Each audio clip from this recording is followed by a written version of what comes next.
రాష్ట్ర నాయకులు వచ్చి ఉన్నారు.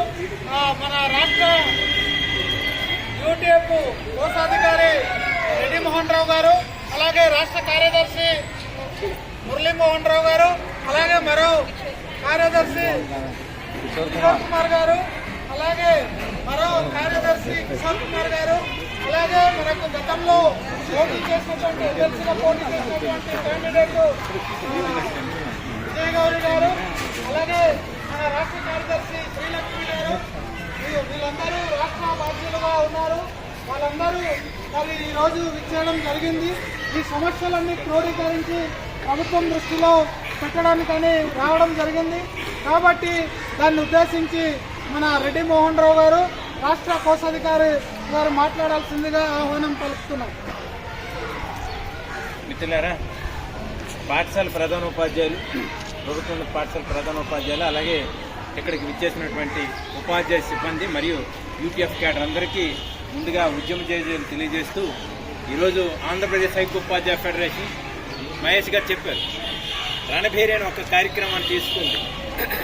రణభేరి కార్యక్రమం దేనికోసం, ఎవరి కోసం? ఈ రణభేరి అంటే రాష్ట్ర వ్యాప్తంగా ఒక బైక్ పట్టుకొని అన్ని గ్రామాల్లో తిరుగుతూ అన్ని పాఠశాలలు తిరిగితే కార్యక్రమం. ఈ కార్యక్రమం, ఇటువంటి కార్యక్రమం చేపట్టడం ఎవరికి సాధ్యపడుతుంది? ఎవరికి సాధ్యపడుతుంది అంటే యూటీఎఫ్ లాంటి సంఘానికి మాత్రమే సాధ్యపడుతుందని నేను చెప్పగలను. ఎందుకంటే ప్రశ్నించే తత్వం ఒక రణభేరి స్టార్ట్ చేశామంటే దేనికోసం? బతిమాలడానికి కాదు, ప్రశ్నించడానికి, హక్కులని అడిగి తీసుకోవడానికి. యూటీఎఫ్ ఉన్నదే పోరాటం కోసమే పుట్టింది. పోరాటం చేయడమే ముఖ్యమా, అడగడం ముఖ్యమా అంటే పోరాటం చేయడమే ముఖ్యం. కామ్గా కూర్చోవడం ముఖ్యమా, అడగడం ముఖ్యమంటే అడగడం దానికంటే బెటర్. అడిగేది గొప్ప, కూర్చున్నది గొప్ప, లేదా పోరాటం చేసేది గొప్ప, సమస్య పరిష్కారం చేసేది గొప్ప. ఆ సమస్య పరిష్కారం చేసే దిశగా ఉండడానికి ఈ ప్రభుత్వాన్ని మనం ఈరోజు ప్రశ్నించదలుచుకున్నాం. ఆ ప్రశ్నించే యాత్ర పేరే రణభైరవ కార్యక్రమం తీసుకున్నాం. ఈరోజు ఈ ప్రభుత్వం మనలందరికీ చెప్పింది, మీకు మంచి విద్య అందించేటట్టు చేస్తాం, పిల్లలందరికీ మీకు బోధనేతర పనులు లేకుండా చేస్తాం, బోధనకు మాత్రం మిమ్మల్ని పరిమితం చేస్తాం, వర్కింగ్ డేస్లో లేదు పని దినాల్లో ట్రైనింగ్లు ఇవ్వమని చెప్పారు, పని దినాల్లో ట్రైనింగ్ ఇవ్వమని చెప్పారు. ఈరోజు అవన్నీ ఇంప్లిమెంట్ అవుతున్నాయా? యాప్లు రద్దు చేస్తానని చెప్పారు, యాప్లు అన్నీ రద్దు చేశారు. ఒకే ఒక యాప్ ఉంది, ఆ ఒక్క యాపే లీప్. మనం ఏమనుకున్నాం అంటే ఒక యాప్ ఉంటే హ్యాపీ అనుకున్నాం. అవన్నీ తీసేసి లీప్ యాప్లు పెట్టి అవన్నీ కలిసి అందులోనే పెట్టారు. ఏవో అన్ని స్కూల్కి కలిపి ఒక కాంపౌండ్ వాళ్ళు కట్టినట్టు అన్నింటికి కలిపి లీప్ అనే ఒక కాంపౌండ్ వాళ్ళు కట్టిస్తే అందులో పెట్టి మీకు లేదు ఒకటే కాంపౌండ్ కావాలని చూసుకోండి అనే విధంగా ఈరోజు ప్రభుత్వ విధానాలు ఉన్నాయి. మనకి ఇది విధానాలే కాదు, ఒకవైపు పేపర్లతో పాటు మరొక వైపు ఈ ప్రభుత్వం వచ్చిన తర్వాత అన్ని ఈవెంట్లు.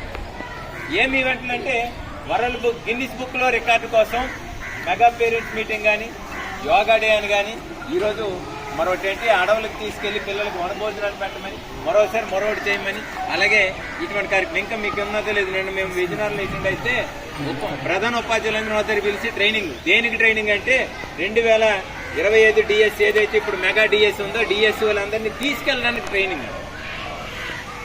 ఓటీ టీచర్లు తీసుకెళ్ళడానికి హెచ్ఎంఎల్ గారికి ట్రైనింగ్. ఏం ట్రైనింగ్ ఇస్తారో తెలియదు. అంటే డ్రైవింగ్ నేర్పుతారా, ఏం నేర్పుతారంటే ఇవన్నీ ఈవెంట్లు చేసే కార్యక్రమం. ఈ ప్రభుత్వం ఈవెంట్లు చేసే కార్యక్రమం ద్వారా ఎవరికి నష్టం? ఎవరైనా ప్రధాన ఉపాధ్యాయులు కూర్చోబెట్టి ఇదిగో ఈ తరగతిలో ఇటువంటి స్కిల్స్ ఉన్నాయి, మీరు ఇలా టెస్ట్ చేయండి, పిల్లలకి ఇలా చెప్పించండి అనే విధంగా ట్రైనింగ్లు ఇవ్వాలి తప్ప వాళ్ళు బస్సులో ఎక్కించి బస్సులో తీసుకురావడానికి ట్రైనింగ్. అంటే ఈ ఈవెంట్ల కోసం బలికేసి దేన్ని హరిస్తున్నారని చెప్తానంటే బోధనా సమయాన్ని హరిస్తున్నారు. బోధనా సమయాన్ని హరిస్తే నష్టపోయేది ఎవరు? మనకేంటి, 1వ తేదీ జీతం 2వ తేదీ జీతం ఇస్తే అని మనం పడుకుంటాం. ప్రభుత్వం ఏంటంటే మీకు జీతాలు ఇస్తుంది మనం, కానీ బోధనా సమయం తగ్గిపోతే ప్రభుత్వ పాఠశాలలో పిల్లలు ఉంటారు. ఈలో చేస్తున్నారంటే ప్రైవేట్ ప్రోత్సహిస్తున్నారు. ఈరోజు ఏదైతే తల్లి గోంతం అనే కార్యక్రమం చేపట్టిందో ఈ ప్రభుత్వం కానీ గత ప్రభుత్వం కానీ, ఈరోజు ఏదైతే తల్లి గోంతం అని ఈ ప్రభుత్వం చేపట్టింది అది గత ప్రభుత్వం చేపట్టింది.